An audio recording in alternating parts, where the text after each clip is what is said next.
We don't spend no time together. Da, da, da, da, da, da. And I'm just going off. And I was like, look, if you don't want to be with me, then you can put this ring. Put the ring down. Take your ring off and put it right here. And I was over by the counter. And so pause for a second.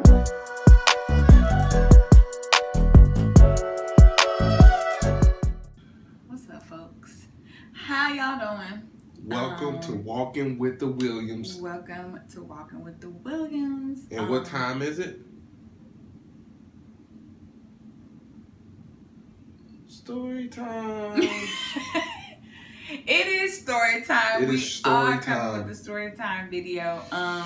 If you are someone that has been friends with us for a while, then you know that when we got married in 2018, that was not the first wedding that was planned.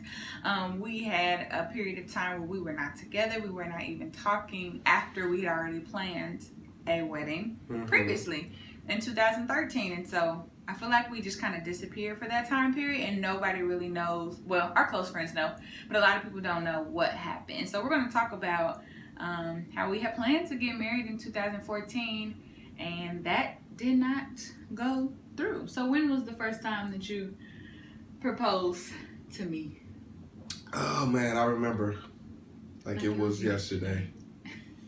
I remember back December 25th, 2012, I proposed to Jasmine, and I remember proposing to her, and I was thinking like, man, I'm not even ready.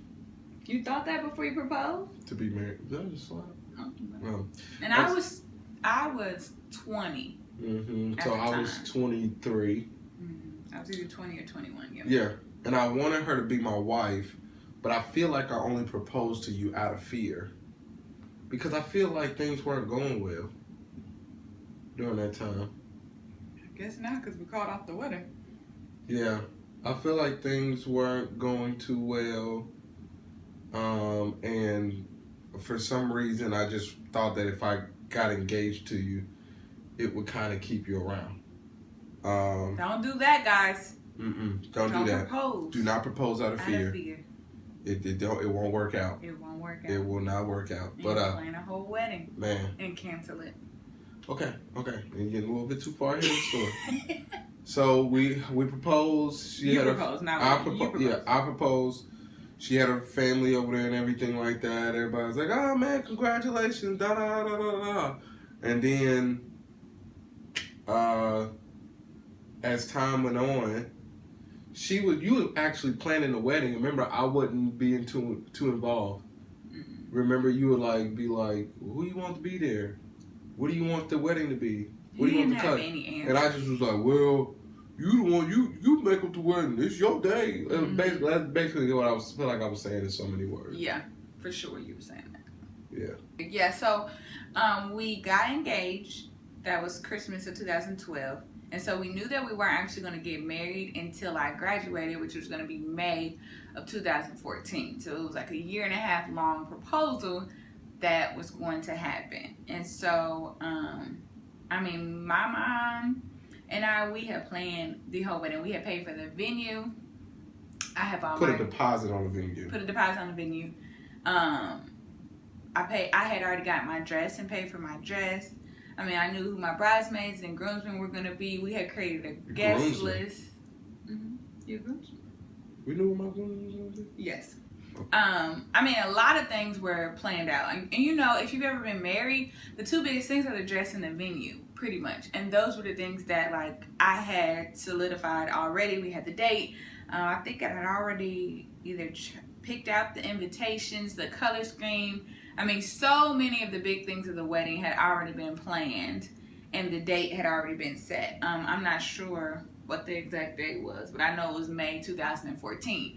So he proposes December of 2012, and then in 2013, what starts happening? And everything was going well. I think I was in the middle of this stupid job where I was selling AT&T cable. And I was broke. When I said broke, when I'm saying broke, I mean broke as a joke. I feel like, yeah, like you were paying my phone bill. I was struggling paying my real bills. When you talk about somebody that's been there from the bottom, ride or die. Mm-hmm. Yeah, and I think that paid a toll on you. I think that's the word I want to use. I think that took a toll. Yeah, I said paid a toll. Like we going to Florida. Why Florida got so many tolls? I don't know. It's Florida. They want their money. But anyway, I feel like it took a toll on you. And I just was like, man, if you could just stick in there with me, I'm going to be this person that I don't know what I thought I was going to be doing. There was times where I remember one time I made $100 for the month. And I think what really took a toll on you was that the fact it wasn't that I was just broke. I wasn't the one that broke up. Why are you talking about taking a toll on me? Because you were distant. Oh. You see what I'm saying? Like, okay, and maybe that was the reason. Yeah, I don't think that you had.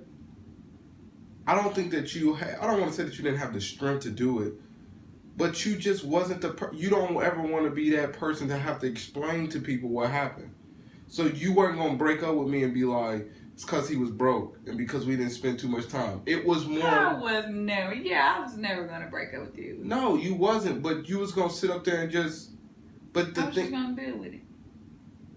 But that was worse because you just became distant. Like, you just wouldn't, like, say anything. You was, like, always just quiet. You was, had your... And I can understand part of the time, but then it was just, like, when we couldn't do certain things, and it was, like, it just became a really big struggle, and I feel like we weren't communicating well. Mm-hmm. Or spending a lot of time. And then those 2 years, I was also super busy. Like, I was president of the gospel choir. I was an RA. It was my final year of school with all my education courses. I was working either 1 or 2 jobs and then trying to figure out what I was going to do after college. And so maybe I was just using all those things to just, like, occupy my time because I was like, this is taking a huge toll. I don't know. I'm not very introspective. I tried to use this word in the video. But that could be it. I bet if I went to counseling, that's probably it. Mm-hmm. I did go to counseling. But I bet if I brought that up in counseling, that could be it. Mm-hmm. I was probably just filling my time with all those other roles because I didn't want to have to deal with this. Yeah. And I felt like you were keeping yourself, like, super busy. And I was just like, I felt like you were being super busy, but then I was busy with doing nothing. Like, when I say busy with doing nothing, I mean, this job was so stupid. Like, I would go in at 9, and then we would do training and interviews from 9 to 11, because it was like that multi-level marketing type stuff where you try to get people, you sell them on this dream. It was doing door-to-door sales. But I tell you one thing, I would never take that experience away because... Number one, it made me stronger in sales, and it made me stronger as a person. Yeah. I did lose you for a year, but it wasn't because of that job. Yeah, but it was just, I think over that next year, it just really took a toll on you. You filled your time up with other things, and I was working from 9 to 9, doing that door-to-door stupid job.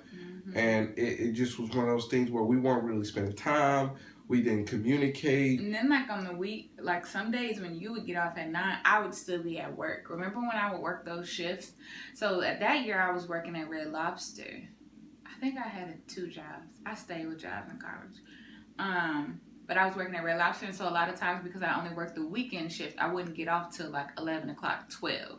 And so, by then, I'm going home, going to sleep. And you just got off at 9. So pretty much we would go days without really seeing each other. Yeah, or spending any time.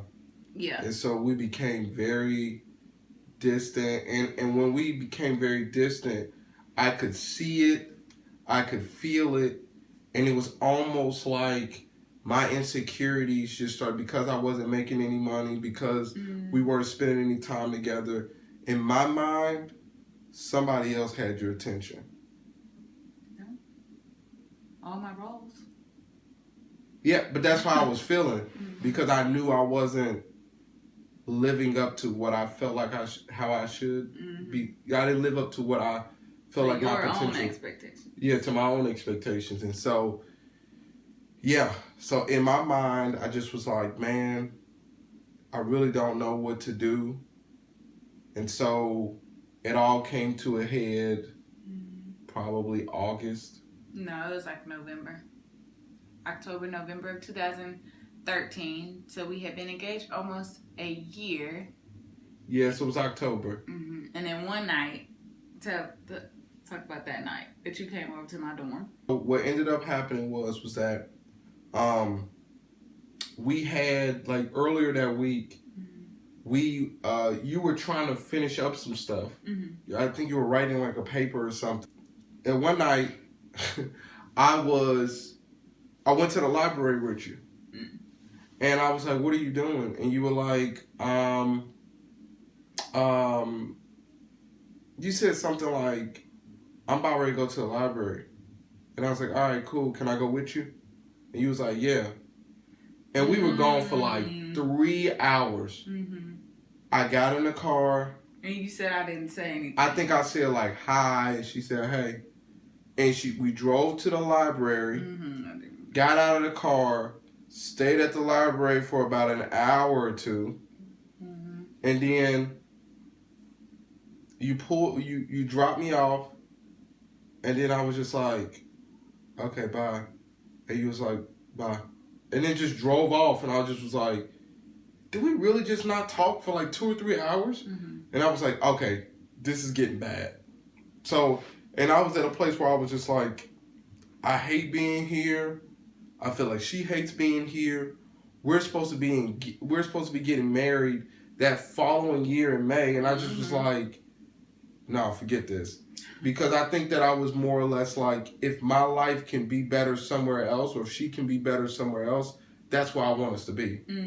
And so, but I was also upset because I didn't want to lose you. Yeah. And so, the next time I seen you, I think you were like really like, I was at the house, and then you really weren't talking to me. And I just got upset. I just got really upset. And I was like, man, look, you don't ever. We were at our dorm. We were at your dorm. Yeah, we were at your dorm. And I was typing a paper. You were typing up a paper, and I said, you know what? As recently, you ain't been doing this, you ain't been doing that. You don't to me. We don't spend no time together. Da, da, da, da, da, da. And I'm just going off. And I was like, look, if you don't want to be with me, then you can put this ring. Put the ring down. Take your ring off and put it right here. And I was over by the counter. And so pause for a second. So this really brings out our communication styles and our Enneagram number. So as a 7, he's not afraid of confrontation. Like, he's not afraid to be loud. He's whatever he thinks is just like coming out. It's coming out. It's coming out. As a 5, I don't like confrontation. It takes me a while to process. I like go into myself when I have to process. And so he was like going in, and it was like getting loud. And as a 5, I'm like, well, I don't have anything to say. So continue. Yeah. And I think, so with that, I'm over by the sink at this point, and I'm like, I'm in a dorm room, so we're in a very small space, like probably the size of this room. And I'm over by the sink, and I'm like, if you don't want to be with me no more, if you don't want to work, then go ahead, put that ring down right here. Put it right here on the sink. And she got up from typing her paper. No, I didn't get up. I just put it on the desk where I was sitting. No, you didn't. No, you didn't. I got up. Yeah, you got up. I was bold. She got up. She ain't say nothing. Nothing. She just got up. I don't solve problems and process that way. So she took her ring off and slammed it on the. No, he always says I slammed. I didn't slam it. No, but what made you mad as you were yelling? Because you always Because talk you about were that. you were just sitting there typing on the computer. It was like, and you was like, and I was like, so you all got nothing to say? You was like, what do you want me to say? Like you're yelling at me. That's not how I. Like she's saying it in that tone, and you got to think, I'm on 10 right now, so I'm And like, "Ah!" And she's like, what do you want me to say? And I was like, you know what? Forget this. I think that would have been handled a lot better if we would have understood each other's Enneagram number. Maybe. I went off, and then when I threw out that ultimatum, she got up, she took her ring off, she was like, boom, put it on the counter, and I was very surprised that you did that. Mm-hmm. And when you did that, I was like, I think I was just angry and I didn't have words, so I was like, okay. yeah, and I was like, I don't want to be here anymore. Mm-hmm. And I grabbed the ring and I walked out. Mm-hmm. Did you take the ring with you? Yes, I did. Oh.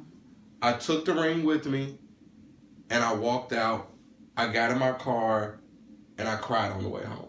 Did you? I did. I cried on the way home. You told me that. And then Sean was like, I didn't cry till I was at home by myself. Probably went to sleep. Probably the next day. no, you said that you cried that night. I probably didn't. Because remember Station, whatchamacallit was down Yeah, there? so the funny thing, this Yeah. is not funny, but the funny thing about this Station, if you see this video, it's like our friend Station and Justin were at my dorm for some reason. I don't even know. Like, They remember she was she was probably staying with me. I don't know. So her and Justin were in the lounge. So he leaves. They like watching Scandal or something. He leaves. I go into the lounge and I'm like, Station always brings this up. I go into the lounge and I'm like, yeah, so me and BK just broke up. Station and Justin just look at me like, you're not sad, you're not crying, nothing. And I was like, I mean, so nonchalant. And I just feel like that's just how, I don't know, that's just how I was dealing with my emotions. And I just was like, whatever. Because it takes me a minute to process. So at that moment when all that happened, it was just like, I don't even know what happened. And so it didn't really hit me until that night. And probably more so hit me the next day. Because I remember like the next few days, I was really distraught. But that night, I was like, gangster show. and I mean, I was crying. I was crying. I think Sean at that point was like, I can't be your roommate anymore because you can't pay your bills. Oh, that all happened. All of that stuff happened at the same time. Mm-hmm. So it was like, all right, I just broke up with my fiance. I need to find somewhere to live because I didn't want to go back to my mom's house in Cincinnati. Mm-hmm. And then all of that stuff happened where I was living with those guys. Mm-hmm. So, and like I remember like calling my mom the next day or something, and I just remember being on the phone with her like, yeah, so we called off the wedding. Like, did we talk about it though in between? Like, did we talk about it? Because I feel like we had a conversation like, okay, is it? I think we had a follow-up conversation like, okay, are we just breaking up or are we calling off the wedding? No, there was no follow-up because remember when it had been like a week or so we weren't really talking, and then remember I tried to come back. Yeah, but that wasn't a week. That was a while after. No, it wasn't that far away from. I feel like it wasn't that much time between there because you was at an apartment. I don't know whose apartment it was, but you came and met me outside, and then you was like, we were outside talking, and then you were like, you can't just leave and just try to come back all the time. Yeah, I did say that. Because in my mind, I was like, no, you didn't just go up on me. I just cut off a whole wedding. I remember calling mom and being like, yeah, we called off the wedding, so we need to call in like the venue and figure out how to get our money back. Because I was like, what? I mean, like, completely just had called off the wedding. I told y'all a lot of the big things were already planned and paid for. And so after that night, it was just like, nope, we're not doing this. And then, yeah, we were broken up for a little bit. And, yeah, he tried to come back. And I was like, no. Like, you just went off and I didn't off of something that you didn't even like communicate to me prior. I feel like, and so I didn't know, and so it just like blew up, and I was like, and you have left before and tried to come back, and I was like, no, like you just can't keep coming back and forth that easily, and so we like talked for a little bit after that. We kind of did that thing where like the wedding was called off for sure. Like we had to tell everybody the wedding was called off. But we kind of did that thing where like you're together, but you're not together. And then eventually we just like completely lost communication for a while, for like at least a year, completely lost communication because it just seemed easier to be like, it just seemed easier for us, I think, to be like, you know what, we're just not going to talk at all. Because we had been talking back and forth, and then I remember feeling like he had started getting really distant, and I was like, oh, shoot. And so then I started having these conversations with myself, like, maybe I should have let him come back in because he's probably gone for good now, like, and I might not ever get him back. Because he was just, like, floating away. And I was like, oh, he ain't even texting me no more. Well, remember, it was... my brother had gotten killed that year. Yes, and you had called me. I called you, down. and I picked you up from a gas station. From all the way back in Dayton. You drove back to Dayton to get me because I had just taken my praxis test. You just took your praxis test, and then you was like, well, meet me here. Mm-hmm. And so I came and got you, and then... and so it was like weird because we were broken up, but it was like... but we still needed each other for those hard times. And, so it was like winter break, remember? Yeah, and so I ended up like staying with him at his parents' house for like a week or something crazy. I want to say it was like something crazy, like 2 weeks. I want to say it was like 2, man, it might have been like a week. And we was just pretending to still be together. Yeah. Like we weren't together, but when we were around family and things like that, it was like we were still together. Which that was like a weird moment because then it was like... then I went to Memphis remember I came down here with you? Yes, and then I had to come here to Memphis for selection weekend. And he came down here. because she said I didn't want to go by myself. And we still pretended to be together. So then after that, it was just like this weird thing of like, okay, like when I was there, I was kind of like, okay, is he just using me? And then we're not going to talk to each other. And then for him, it was probably like, is she just using me? It was just this weird thing. And so I think that's why we finally decided at the beginning of 2014, like, okay, 2014, yeah, that we just need to cut this off because it was just weird. Yeah, and it was one of those things where I don't even think it was really communicated. No. It was just like we just kind of just stopped texting each other, stopped seeing each other. And then I know that, then I remember when your graduation was coming up. Ooh, that was a stab, y'all.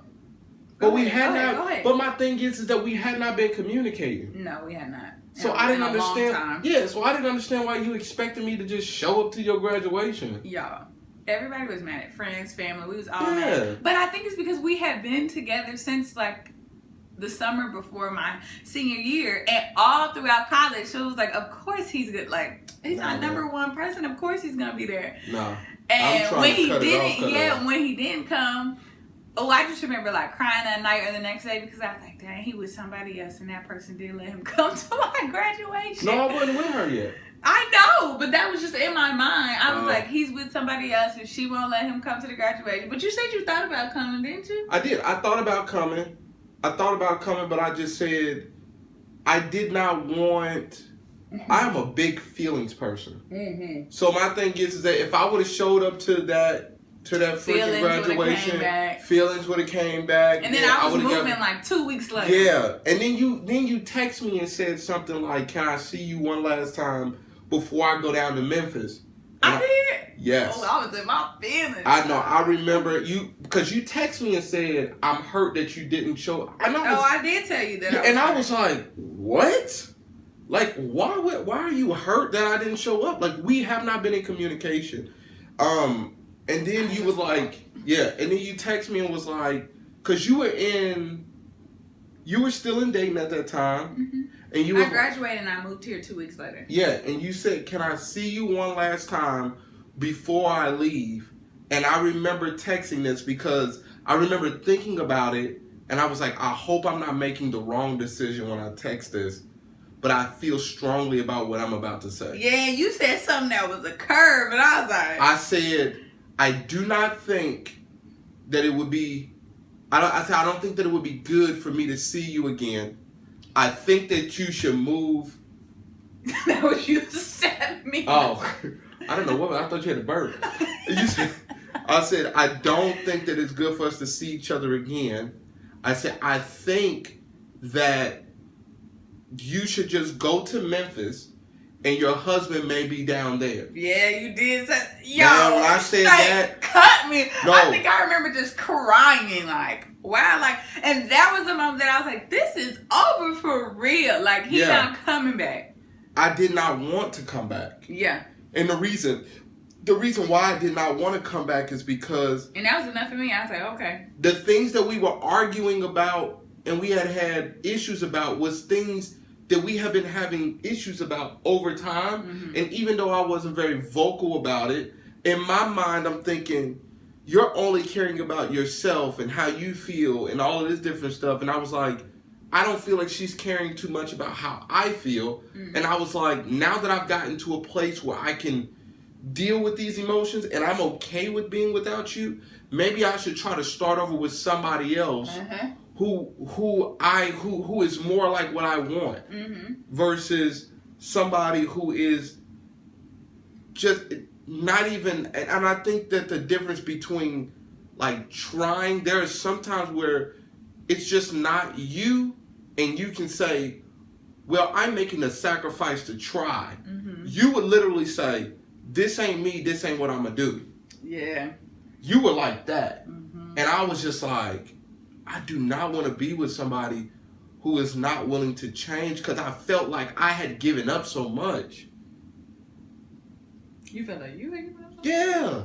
And the only reason, and it wasn't your fault, it's my fault. Oh. I shouldn't have been chasing you. Oh, you didn't move to date. Yeah, I should not have been chasing you. Mm-hmm. Like, I kept everything that I did was what I felt like was for. Even when I got the door-to-door job, they sold me on this whole little imaginary dream and all that different stuff. But my mind was, man, we gonna be living good. Mm-hmm. And because I just knew that I could do it. Mm-hmm.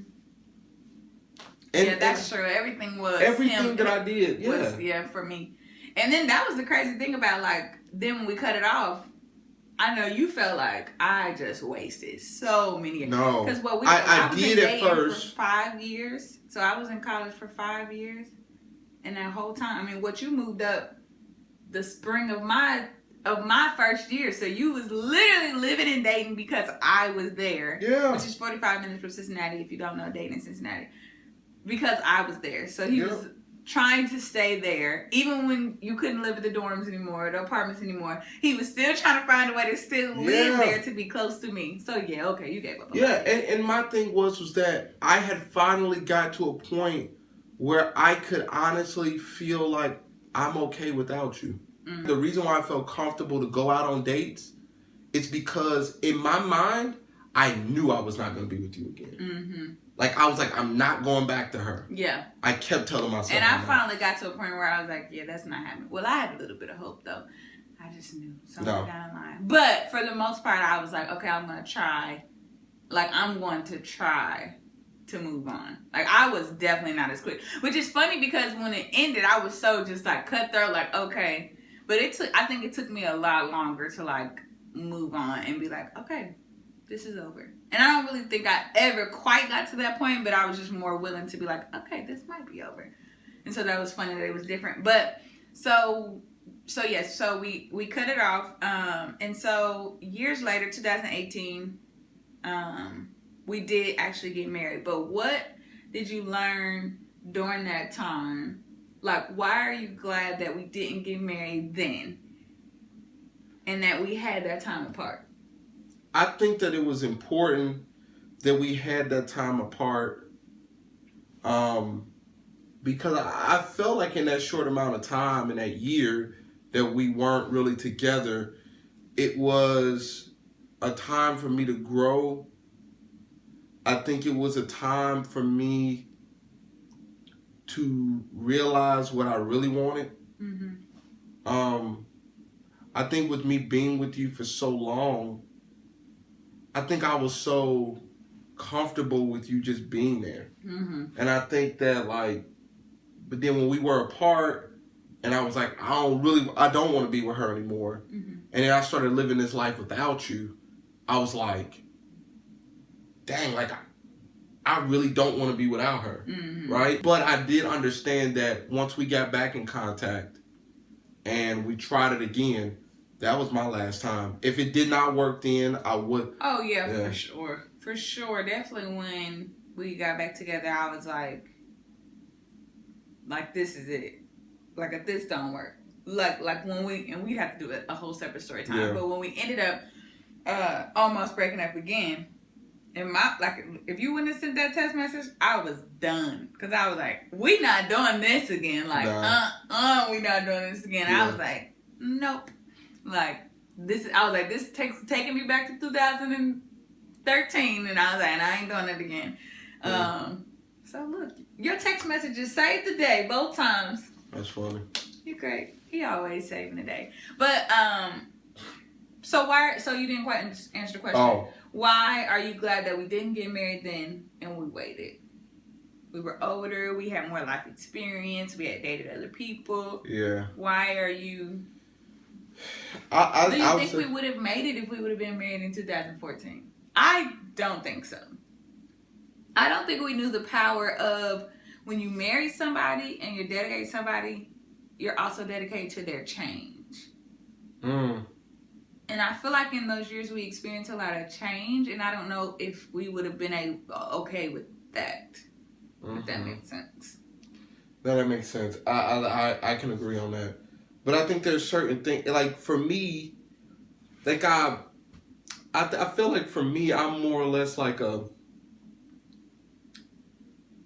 not going to be able to answer this question. I don't know, like, if it would have worked out, because I felt like I'm more or less like an employee trying to get a manager position. And I think that you should be a manager and then be promoted, right? So I'm thinking be a husband and then you'll be promoted to being a husband.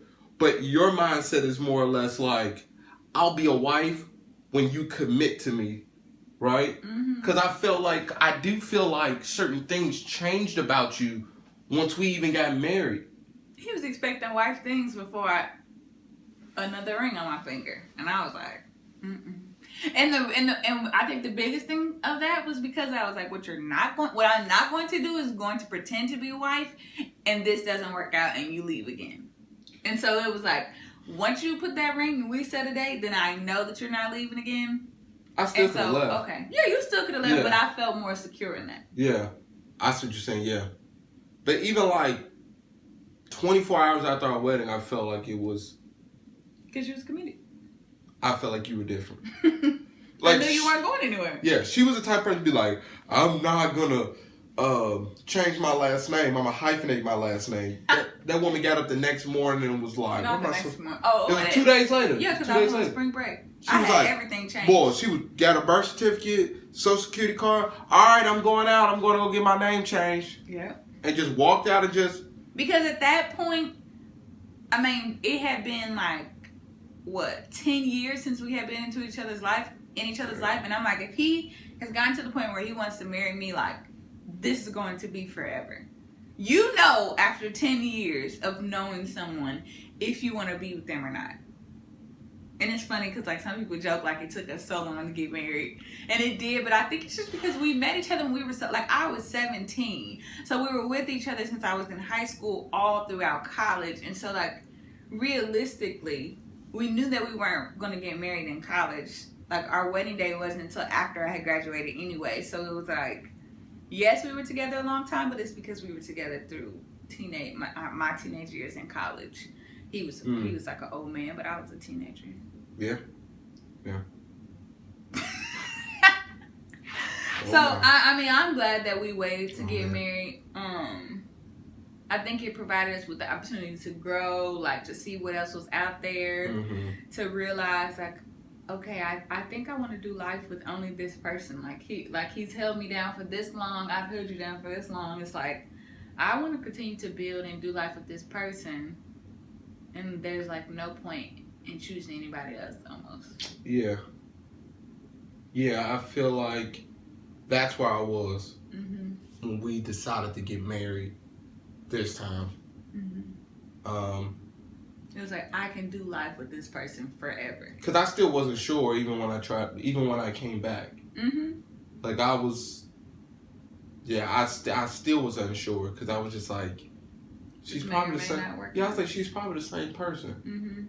Right? Like, I don't think you're any different, but let's just see where it goes. And it worked out. It did. Worked out. So the second wedding, we did not call off. We got married. It was a small wedding at our pastor's house. It was great. And we're still married. And that's just like it's a small part of our story, but I think it's a necessary part of our story. I think that we can have a more, successful marriage now because we experienced that. And yeah, it was a part of our growth. Yeah, it was. I wouldn't take it away. No. I would not take it away because I feel like it was necessary. Yeah, for sure. Yeah.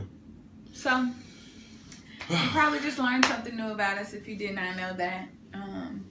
Look forward to more story times. Maybe we'll actually tell how we met.